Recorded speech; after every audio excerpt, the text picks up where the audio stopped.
Olá, sou Robson Marins e eu gostaria de conversar com vocês hoje cara a cara. Para quem me conhece, sabe que eu fui aquele jovem. Eu não é nasci, mas eu cresci dentro do Evangelho. Eu me converti com muita pouca idade, eu não sei se eu tinha 12 ou 13 anos, algo assim, mas desde esse tempo eu já ia para a igreja. Minha avó Venina era um exemplo de mulher de Deus. Foi através dela, não só através dela, e de outras pessoas também, que naquele momento eu decidi converter-me a Cristo. Só que era um garoto cheio de traumas, um garoto cheio de sofrimento interno. Eu era um menino que buscava uma forma de apoiar-me em alguém ou em algo. E nesse momento eu me apoiei no cristianismo, mas hoje eu vejo que na verdade eu não estava apoiado no cristianismo. Eu estava apoiado em pessoas muito religiosas, em pessoas muitas vezes fanáticas. Até eu estava conversando com um amigo da mesma época e disse: Robson, a gente era fanático. E era verdade, eu era uma pessoa muito fanática. Eu era uma pessoa que estava sempre de trás de revelação, uma pessoa que estava sempre de trás dos profetas. E isso, eu achava que isso era vida com Deus, achava que isso era espiritualidade. Eu me arrependo de ter deixado muita coisa para trás por causa desses supostos homens de Deus que não souberam como me administrar. Eu queria que deixar de estudar na época e ia ter um contato mais íntimo com Deus. E também teve um processo muito pela forma que eu era um jovenzinho meio afeminado, e isso trazia problema para eles, mas eles também não sabiam que problemas eu trazia de trás de mim mesmo, as consequências de que eu sofri quando foi pequeno, mas dava igual, porque tudo nessa época era demônio. Ah, é um demônio. Ah, eu vi um demônio. Isso, é um demônio, um demônio. E me colapsou tanto, porque muitas vezes, quando eu ia de trás das revelações dos profetas, sempre esses mesmos profetas que se intitulavam homens de Deus diziam: Deus vai te matar, Deus vai tirar a sua vida, Deus vai colocar uma doença em você. E quando eu chegava em casa, me dava mais ódio, porque eu tava me matando de orar. Gente, eu passava 5 horas orando. Quem me conhece sabe. Eu passava 5 horas de joelho orando. Eu passava semanas e semanas jejuando. Eu ia pro monte. Eu fazia isso, fazia aquilo outro. Andava todo vestido, porque eu achava que para mim era essa santidade. E quanto mais eu me esforçava, mas os tal supostos homens de Deus diziam que Deus estava contra mim. E isso me produziu um ódio tão grande contra Deus. Eu comecei a ver Deus como meu inimigo ao ponto de dizer: a partir de hoje, tudo aquilo que eu não fazia para te agradar, agora para não te desagradar, agora eu vou fazer.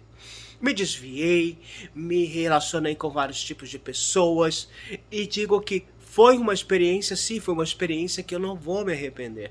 Eu só me arrependo de uma coisa, que há dias que eu digo assim: meu Deus, se tivesse realmente a oportunidade de voltar lá no passado, eu ia pegar aquele garoto de 14 anos e dizer: por favor, aprenda a distinguir a opinião dos outros que se dizem homens de Deus com Deus.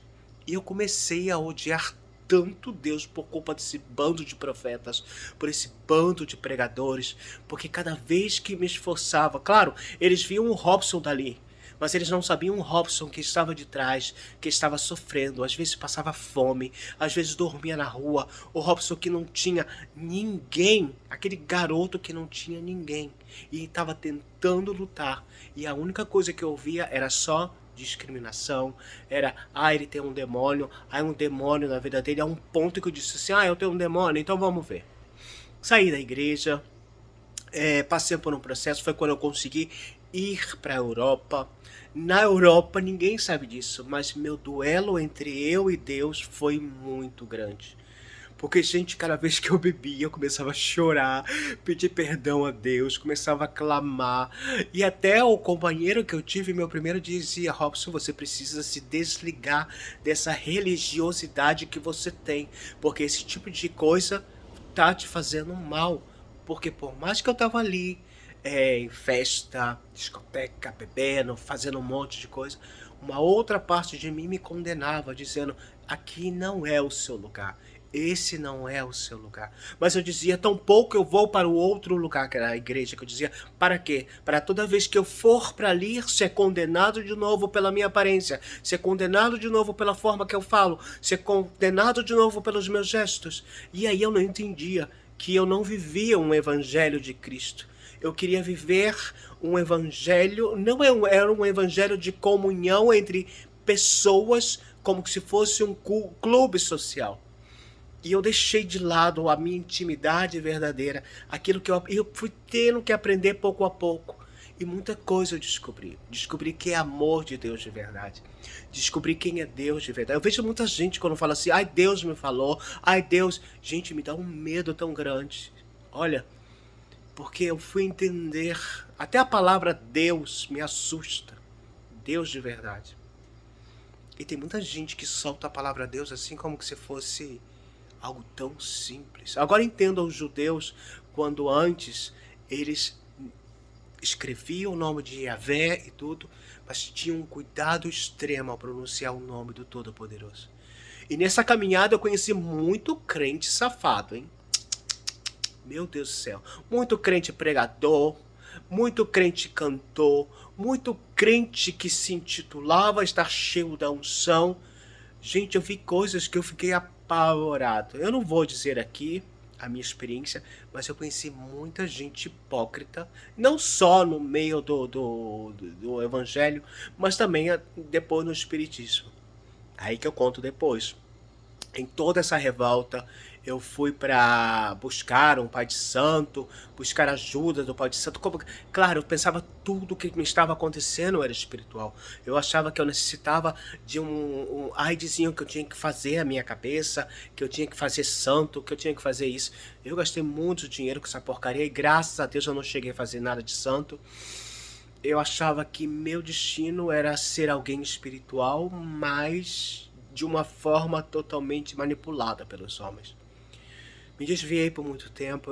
A minha carência era o que me matava. Essa sensação em que eu queria ter alguém que me protegesse, eu queria ter alguém que me cuidasse, eu queria ter alguém que me amasse. E ao buscar tanto esse querer, querer, querer, foi quando eu me debilitei tanto que dei às outras pessoas o poder de me manipular, de me controlar. Eu passei por um processo muito difícil, de estar no meio de pessoas que riam de mim, que zombavam de mim, que debochavam de mim constantemente. Pessoas fracassadas. Eu não estou falando de pessoas importantes, não. Eram pessoas que tinham uma vida, eu não vou dizer aqui porque... Mas eram pessoas assim, que tinham um processo de vida, às vezes pior que o meu, mas com aquele ego, aquele orgulho, ao ver um garoto negro brasileiro, eu estou dizendo agora em Espanha, ao ver um garoto negro brasileiro, dizer não, por ser negro, eles serem branco, achavam que podia detonar-me, podia humilhar-me.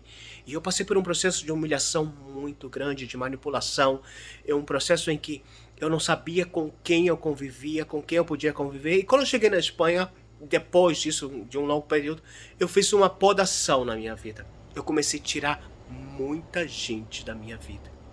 Eu comecei a tirar tanta gente, ao ponto que eu comecei a andar sozinho. Foi um processo que eu comecei a andar sozinho, fazer minhas coisas sozinho, até que depois eu me relacionei com outra pessoa que me levou também a um extremo brutal.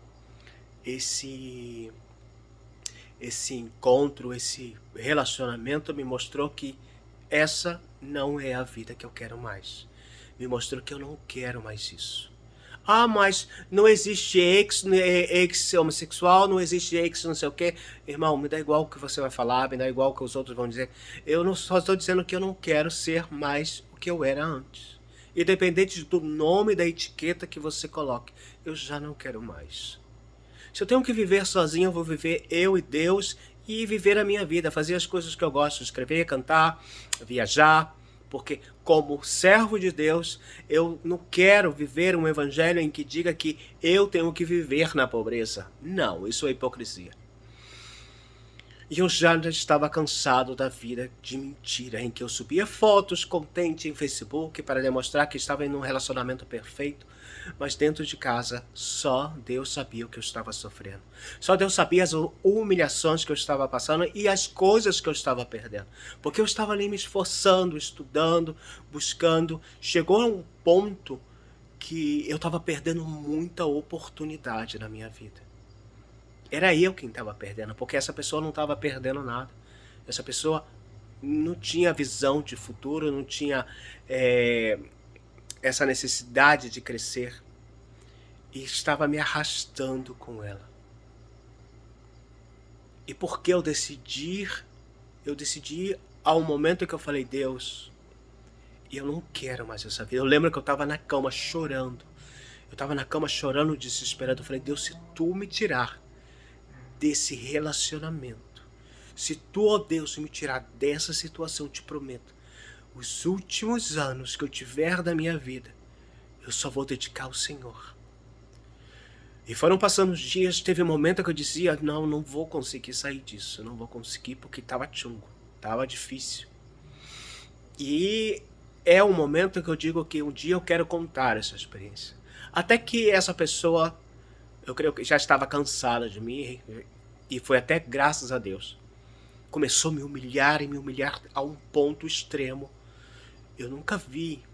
E eu chorava, eu me humilhava, entrava em meus ataques de ansiedade. Eu tinha que ir correndo, conversar com um psiquiatra, conversar com um psicólogo, para dizer, eu não sei mais o que eu fazer, porque eu estou me esforçando. E dizia, Robson, eu creio que a única coisa que você tem que fazer é sair fora, porque ele está te arrastando.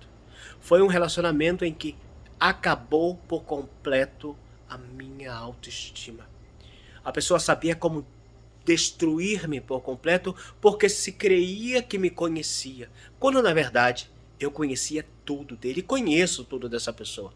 Sei como ele é. Os de fora não. Os de fora creem que ele é boa na persona, creem que ele é genial, não pode ser. Mas eu que estava ali dentro, em primeira pessoa, eu conheci cada detalhe, eu conheci cada mentira. E eu nunca vi uma pessoa tão mentirosa, tão mentirosa. Quando as pessoas falam, porque... Gente, ele mentia de uma forma tão poderosa e sabia como manipular. Foi quando eu disse, eu não quero mais isso pra minha vida, não. Se eu tenho que viver sozinho, já não me importa, eu não tenho medo da solidade. Ai, porque é tão triste ficar sozinho. Não, irmão, é triste você estar com uma pessoa que está deixando a sua vida cada vez mais afundar. Triste não é você estar sozinho, não. Triste é você se mesclar, se envolver num relacionamento por causa da sua necessidade emocional e depois esse mesmo relacionamento que você pensa que vai te ajudar, que vai ser seu companheiro, que vai ser seu amigo, vai ser a pessoa mais inimiga que vai tentar destruir com a tua vida. Foi aí que eu decidi realmente voltar para Cristo. Foi aí que eu decidi mudar a minha vida, mas também com uma condição. Eu falei, não quero saber mais de profetas, não quero saber de revelações, eu quero viver a minha vida na base da palavra, não quero saber que Deus me falou ou Deus deixou de falar, eu quero uma vida constante segundo aquilo que o Evangelho diz e não segundo o que o retretê ou o profeta está falando. Porque Deus me falou. Não, irmão, por favor. Se Deus te falou, guarda para você ou fala para outro. Porque para mim não, porque já estou cansado. Assim que sim, minha nova vida em Cristo, meu novo relacionamento com Cristo, eu firmei baixo a cruz de Cristo. E o que me chamou a atenção foi quando eu vi um vídeo de um pastor, que o pastor dizia que aconteceu comigo. Muitas vezes eu queria que Deus ia vir me buscar. Sabe como aquela pessoa que espera que alguém vá lá resgatar ela, vá buscar ela? Quando na verdade, né, que ele falava a história do filho pródigo. O filho voltou a casa. Quantas vezes você já voltou a casa, ou como eu também, e depois você saiu e você não sabe, eu não consigo estar firme. Eu não consigo ficar firme na igreja porque, não, o problema não é isso. O problema não está na igreja, não está no irmão fofoqueiro, não está na irmã fofoqueira. Eu me dei conta por mim mesmo, o problema estava em mim. Emocionalmente, primeiro eu não estava bem. Se você busca a igreja como que se fosse um refúgio em que as pessoas te vão aceitar como você é, então você vai se frustrar. E quando fala de cruz, deixar lá na cruz, é entender que sou uma nova criatura, sim, em Cristo hoje. Mas isso não significa que eu não vou sofrer ataques até daquelas pessoas que se intitulam ser servos do Altíssimo. E descobri que o problema não estava no irmão fofoqueiro, não estava no pastor fofoqueiro, não estava no defamador, o problema estava em mim. Pedro negou Jesus 3 vezes, mas depois, com esse sentimento, ele se transformou em um grande homem. Talvez você tenha negado Jesus mais de 10 vezes, 15 vezes, como eu também neguei. Mas chegará um momento que, se realmente esse é o que você quer, esse é o caminho, não pensando em igreja, porque muitas vezes eu vejo jovens se convertendo hoje só com um objetivo: eu quero pregar no altar, eu quero ser reconhecido, eu quero ir até as nações. E quem nunca pensou nisso, né? Até eu, quando era jovencito, quando era jovem, eu pensava: eu quero ser um grande missionário, eu quero morrer pelo evangelho de Cristo. Então hoje eu vejo muita gente que já se converteu e que nem com 1 ano de convertido já quer se intitular bispo, tribispo, quatribispo, ser, quando eu hoje me dou conta que o processo ele é lento. Todo processo nessa vida tem que ser lento e devagar. E se o seu processo com Cristo você quer ser rápido, e aí é o momento que você vai cair. E aí o momento que você vai voltar atrás, vai ir de novo, assim chamar a palavra mundo. Você vai voltar atrás, porque você se está decepcionando com você mesmo. Porque você não foi a Cristo por Cristo, você foi a Cristo em busca de um título. E se você realmente quer algo com Deus, independente de etiqueta, de rótulos, adore Ele, sem depender de público. Adore a Ele, sem independente de que as pessoas te vejam. Tem muita gente que diz: é necessário que ele cresça. Mentira. A maioria dessas pessoas são mentirosas. Elas querem que cresçam eles, que o nome deles cresçam. Fulano, ciclano vai vir na igreja, Bertano. Sabe? Aquele tal da palavra que é necessário. Isso é mentira, tudo mentira. Porque o ego, querendo ou não, se a gente não crucifica o ego na cruz, o nosso ego sempre vai dizer: claro, eu sou o representante de Jesus, então eu também sou importante. Mas quando eu tiro a imagem verdadeira de Cristo para colocar a minha própria imagem, isso não significa que eu sou homem de Deus. Eu sou apenas o fantoche, uma pessoa que se apresenta entre a multidão buscando elogio.